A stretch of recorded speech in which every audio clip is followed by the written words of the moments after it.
Akala ng may-ari ng motor na yan, si Michael.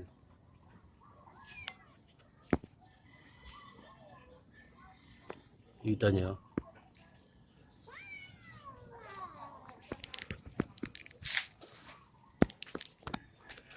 Michael yung may-ari ng motor na yan.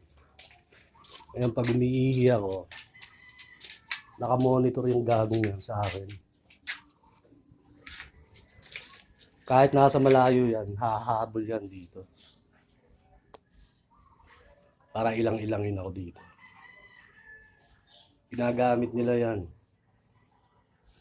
Matagal na noon pa. Hindi ko alam kung magkasama sila ni Ate B. Nag-uusap sila. At talagang ako may balak din naman ako umalis. Pero talaga yung itong mga gagong to, pinipwersa ako. Siguro pag nakagawa na ako ng kumpanya. Naghahanap sila lagi ng gulo dito. Pag wala itong kabila, dito naman, kila Michael. Hindi ko alam kung sino pa mga contact nila. Madami sila dyan. Meron pa dun sa bukid. Madami sila. Okay, susunod na ulit.